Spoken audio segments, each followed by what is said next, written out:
It is so great to see you. What have you been up to, Tammy?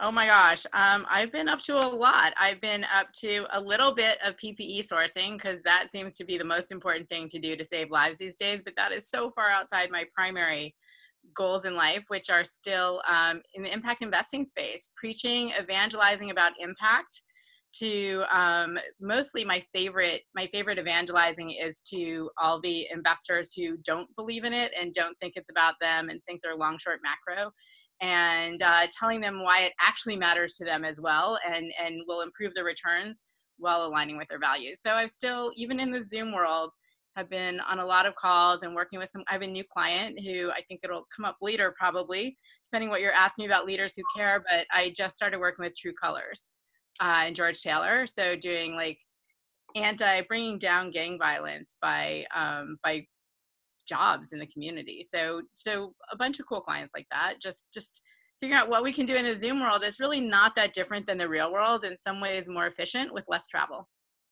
So you kind of remind me of when Jay Leno spoke to Robin Williams. All I had to do was say, "Hey, Robin," and the interview just kept going. I know, I'm like, I'll stop now. Ask me about any of those. I can go deep on all of them. So can you do me a favor then, going backwards? It's probably my fault, my bad, can you introduce yourself?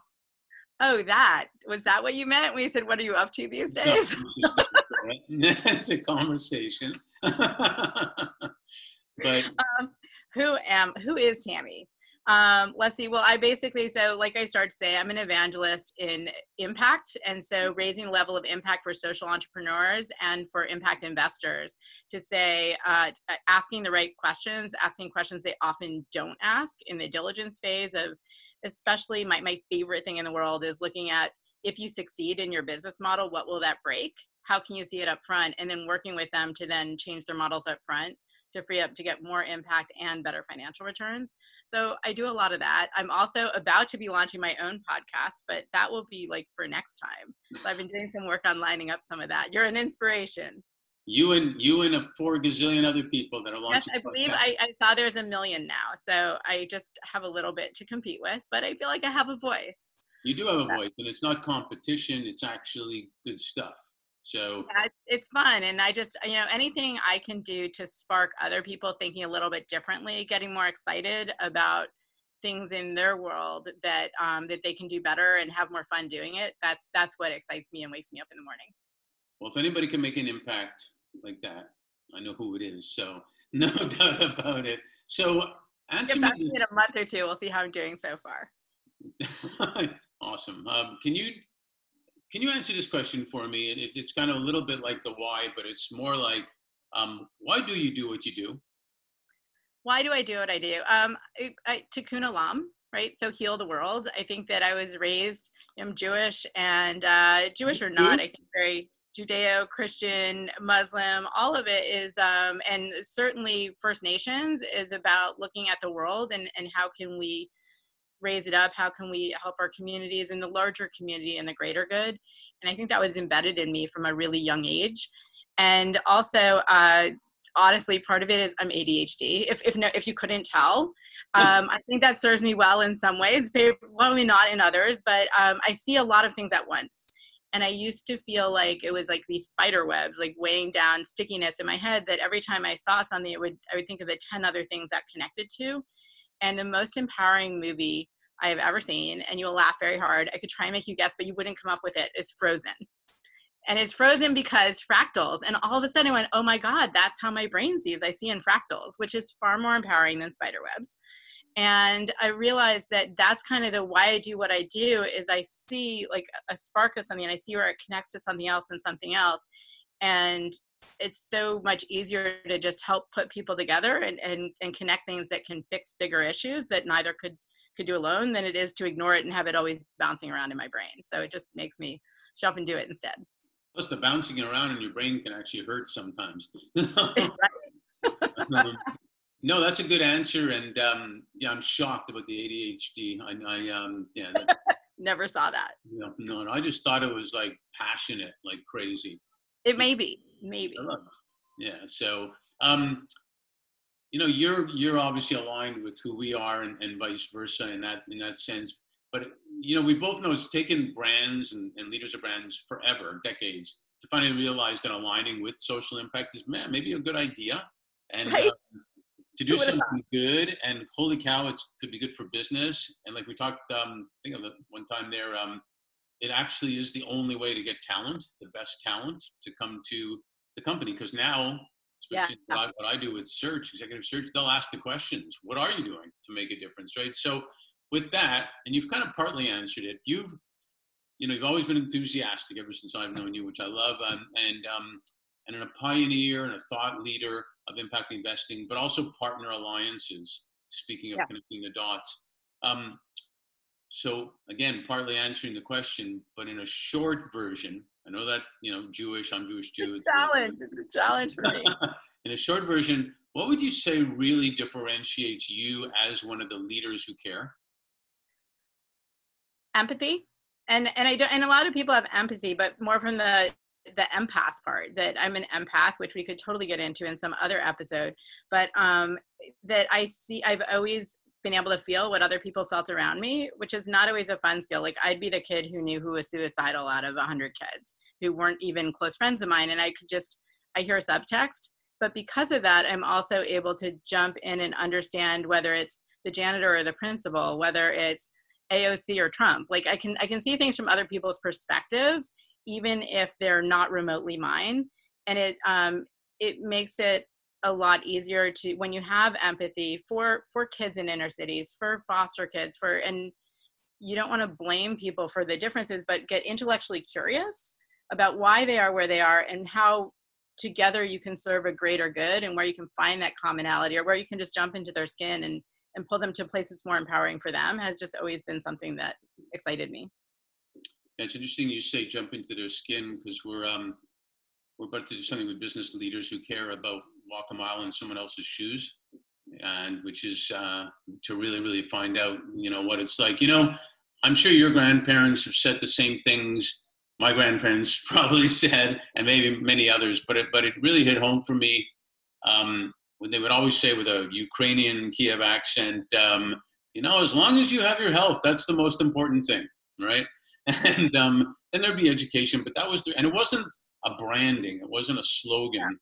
It was like because of where they come from. So here we are. Technology is still zooming like no tomorrow. Pandemic, we thought that was enough to handle. We got, rightly so, finally the tipping point for racism and social injustice. So we have kind of like an awakening. We have time to think about what's going on. What I really want to know is what your thoughts are about what our awareness is going to be, when we're at work, when we're at home, when we're in the community. What are we going to be like?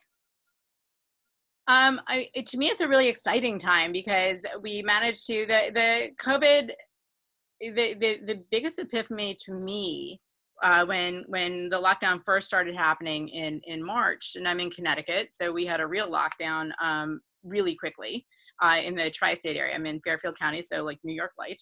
And the first thing that blew my mind was that one town over from my very wealthy suburb, 57% of kids were on free or reduced lunch before COVID. Mm-hmm. And then a lot of those parents lost their jobs, and those kids suddenly, so we're talking 60, 70, 80% of an entire town in one of the wealthiest states in the country, in one of the wealthiest counties in the country. And how many kids had no access, even here in Connecticut, much less a lot of other states, to internet. So they literally physically couldn't do the work. So that divide, I think that was an awakening call for a lot of us, even that work in the space, and certainly for other people who are just completely oblivious. Mm-hmm. And there's no way that you can get ahead or be equal, regardless of color of skin, if you start out in those communities. And then with George Floyd, it like leveled up that awakening even more to understanding. And some of this I've been involved in some discussions and some solution building. So some of it, this stuff that's been coming up, I've been more aware of on the inequities, racial and other, and socioeconomic. For me, it's an exciting time because I don't think we can go back. And I think enough people finally get that this is a tipping point. And in the systems thinking of it, I don't know if this was going to come up in the next question. So like I have before, I'll jump ahead. But in Sure. the systems thinking of it, what I'm excited about, I think the defund police is a really unfortunate tagline for what, if you talk to people that are behind the policy, really mean by it, which is reforming budgets, right? And reallocating. So it's reallocating policing to be everywhere else. But when you look at that, if anyone, I challenge anyone listening to go and look at their state's budget. Forget police, just look at your state's budget in prisons, in prison systems, in police, in crime, and what that costs, in insurance payouts, in all of that budget. And then if you were to just take 10 or 20% of that toward kids' education in the lowest income communities, and do it colorblind, but when you do it that way, you're actually getting a lot of those minority communities that have been left behind. And then you take some of it and you put it toward, job placement for people when they get out of prison, so they have another opportunity, and you figure out what that saves you. It turns out that you can more than cover the costs from the budget just by reallocating the right way. And I think that this is the first time where it's not me and you and a couple of people that have this idea and this utopian world. Finally, people are realizing that writ large, we need to do this to get to anywhere that any of us want to see 5 or 10 years from now, even for our own communities to be safe. For those who are just totally self-centered, it still makes sense for them, for where their tax dollars go, to have them go in a better way. That's going to actually bring down the cost of it ultimately in the 5 or 10 year by empowering more people. So to me, it's a really exciting time in a systems thinking brain. We're at a crossroads that I think is going to do some really great things. Yeah, I couldn't agree with you more. And, I think for everything, it's coming out now that, if you will, we're all in this together, but whatever we do does actually impact everything. It makes your business stronger. It makes your talent stronger, their family stronger, the community stronger. I compare a lot of things to sports leagues, and if one team is winning all the trades, it means someone else is losing all the trades. Yeah. And if one team keeps winning the championship, how valuable is that championship if the league has no value? There's nothing there. Exactly. So we're all in this together. And being a Wolverine, I feel that way about Ohio State these days, but that's maybe not for this conversation. No, I can get that, living in the USC, UCLA world, or living in Florida with the Gators, exactly, and the Hurricanes. But, yeah, and then I want to touch on something that you had touched on as far as recruiting.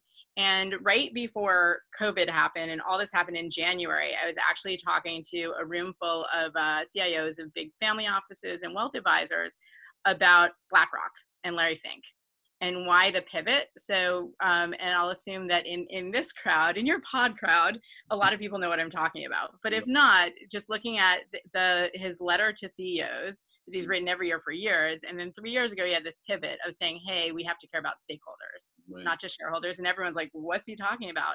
He didn't expect to get a lot of attention, but to his credit, when he did get attention, he doubled down a year ago. And then this past January, so just a couple months back, talked about the reshaping of finance. So he was in that way ahead of his time in this, right? Like he actually called it out in a very business sense of then what ended up happening that no one could have foreseen.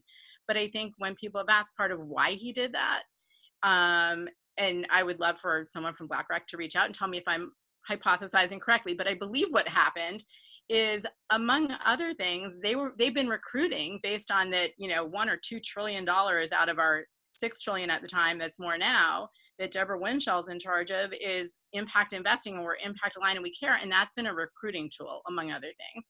But yep, that's been a recruiting tool for years. So suddenly those employees are now middle management.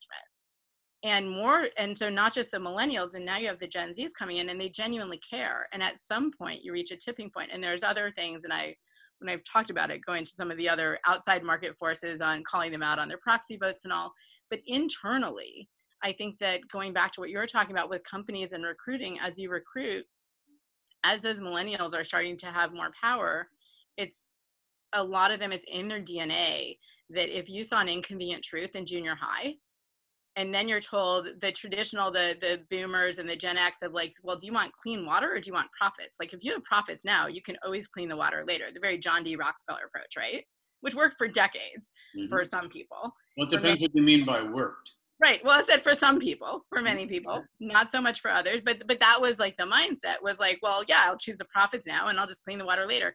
If you ask any millennial or any Gen Z, so do you want clean water or do you want profits? They look at you like you're crazy. Like, who chooses? Of course you want Exactly. both. It's a non-discussion, and no one would work for a company that chooses either one or the other when they think about it through like what that iterates out to meaning. And I think that that's where we see companies really having to walk the talk a lot more. Yeah, well, I certainly found the tipping point, to quote that twice already, where they finally realized they weren't getting the best talent if they didn't do this, and and they realized that you spend so much time at work. If it's just a job, then our hearts and souls are filled by belonging to something important, not just money, and that becomes a big deal. And in some ways, it's asking a parent, well, which kid do you love more? Right. I mean, you can't, or I can't have another kid because how am I going to love them?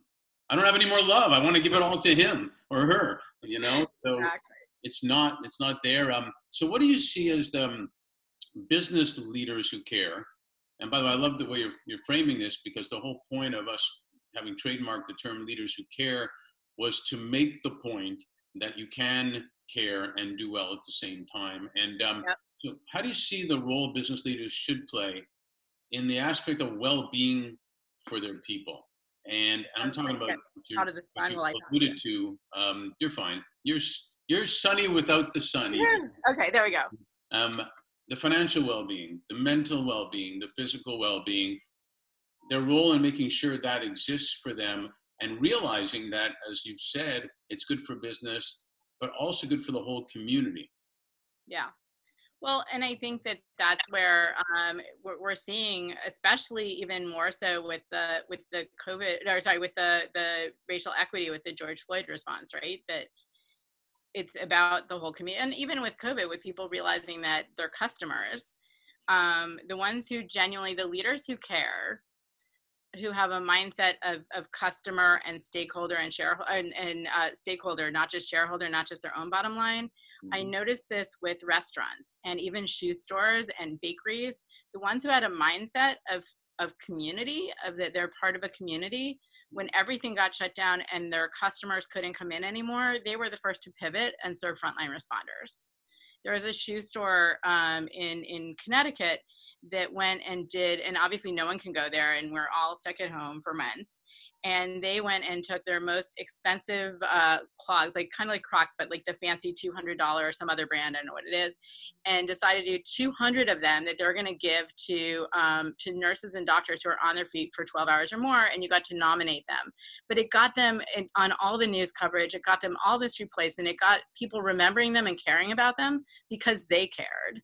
And so there's a virtuous cycle, and I see that again and again. And there was a baker, a woman who put her whole heart and soul and all her money into her bakery, and it was going to close down and not survive. And she thought, well, all these parents must be going crazy that are stuck at home with their kids all the time, and there's birthdays and all these things that little kids are missing. So she started putting together kits where they got the cookies, and then would buy it with already the pre-color frostings and the little dinosaurs for boy kids and fairies for girl kids, and parents could just like curbside pickup and bring home a kit. And she's making bank. She can't cook fast enough. Yeah. And so that's what I see as the difference. Like, leaders who care actually are getting ahead right now, and leaders who think they're about their company and their customers and they're out there shouting how it's so unfair and we need to reopen with no regard for community spread are the ones who are paying the price. And I don't know, that's exciting for me. I think I'm seeing more of a karmic world than I usually do. Yeah, well, it's real though, and they will. The ones who are there in crisis, the same way as when a coach is there for a player, no matter what, then Yeah. good stuff will come to that person because people will see the real deal at that. Yep, absolutely. So I've it never does. seen that actually with some of the sports leagues, as you talk about that, like the difference in the leagues that say, you know what, we get there's a crisis. We want to support you. We want to be here for you. We want to work with our players unions and our players reps and figure out how to do what's best for the health of our own players and their families and the communities we serve, versus ones that just want to pretend like they can fight this and then ignore it and go back to business as usual. and you see it from the fans and how they're treating each of those leagues depending on what choices they're making, and whether or not they have freedom to make statements and express what's most important to them or not. Yeah. So last quick question on this. 2-sentence type of answer, give or take. I know that's impossible, so forget it. So Do not word on sentences. I will commit to. Now, pretend I'm a graduate. Pretend I'm a high school graduate or a college graduate. Doesn't matter. And I come to you and I say, man, my girlfriend's pissed. I wasn't able to do prom, and she's pissed at me. We didn't have the graduation. You know, what do I do? What now? What do you tell me? I tell you what I told my nephew, who is 17. Like, it's a great time to high school or college graduate to figure out what you can do. I mean, you have this phone, this thing. You have more power literally than NASA did when it put the first spaceship in the sky to the moon. Like, that's crazy. And social entrepreneurship exists in a way where there's so much you can do. There was a 17-year-old, again, in Connecticut and Westport, who in March or April went to all the stores and helped them figure out how to do online commerce. And he's the one who created the town website. And there's so much to do, and there's so many ways to, you know, find online Zoom pen pals in another country, do really cool things. And there's so many ways to build community, build your resume, and make money. And honestly, there are so many adults that do not know, for some, I don't know how, do not know up till now how to use Zoom. It's hard to believe that that was many months into it. Grandparents have figured it out, but others, like, there's so many things you can do as a service online, honestly, that you're so much more ahead of people that are older, that kids who need tutoring, who are in elementary school and can't do it from home, their parents can't help them because they're working. I don't know, there's just lots of stuff to do. As a kid, I think it's actually it can be a great time to be a kid, because you're all in this together around the world, which is crazy. Well said. It was like 13 sentences, but yeah, I might not have done it. But it was really good. But I did take a breath in between, so I feel like that counts as one sentence. Yeah, I was breathless also. But other than that, thank you so much. You're the best. So much fun. Thank you.